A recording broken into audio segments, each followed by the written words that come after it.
The Titans, William, they have got the biggest hype train around them of all time. Is it real? I don't know, is it? I'm looking at who they bought. It's dominated by Famasalawea and Fafita. Will you be happy with how you pronounce No, that? he won't. I just said it and I went, that was awful. That was a terrible attempt. You're a kid. SASA is another good buy. They've lost really just Jai Arrow. Awi. That's it. You got it?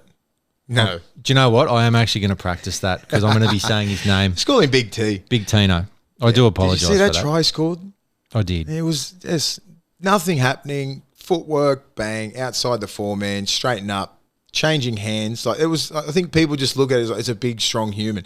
No, the skill level that he showed to get through that gap, the footwork, left palm, changed it back into his left with a right palm to put the ball down is ridiculous. I think he's going to be the buy of the year. I think he's a better buy than Fafita. They're going to be on par. I think a lot of I've been talking to some football aficionados. Like David Fafita, he's an edge player.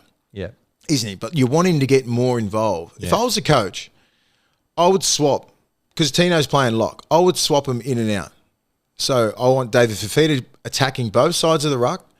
Anywhere, instead of sitting him on a right edge or sitting him on the left edge, I would get Big Tino to start at lock and then give him a rest and then put David Fafita back at lock for the back end of the 10 minutes to finish the half. I'd give him ample opportunity just to create what he wants just off the 9, both sides of the ruck, because he can play both sides of the ruck. He's got freakish footwork. He changes hands really good. It doesn't matter what side he plays. He's an animal.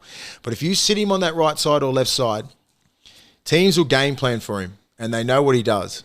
And if you just sit there on the left edge or the right edge, the defensive coordinators will figure you out.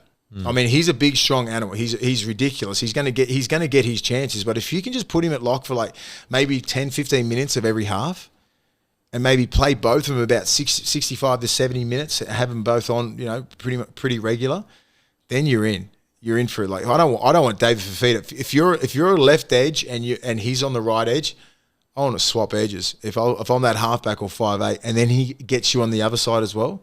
Do you know what I mean? So you can't just stick him on one side just to terrorise that one bloke. He needs to be both sides of the ruck because he's that talented. Have you put all of the Titans games in your phone so that you can watch them just in case Jamil Fogarty's got his shirt off? I've been stalking Jamil Fogarty. He's ripped. How jacked does he look? All the time. You follow him on Instagram just to get his shirt off. He doesn't follow me. It's ridiculous. He doesn't? I think that'll be good, knew man. the love that you had for his body. I didn't know Tyron Roberts got released either. So they must have big raps on him. Yeah, look, I think the Titans are definitely going to be improvers. Whether they're I wouldn't be saying top 4 or anything. They're going to be one of those teams that are going to be fighting for that 8 spot.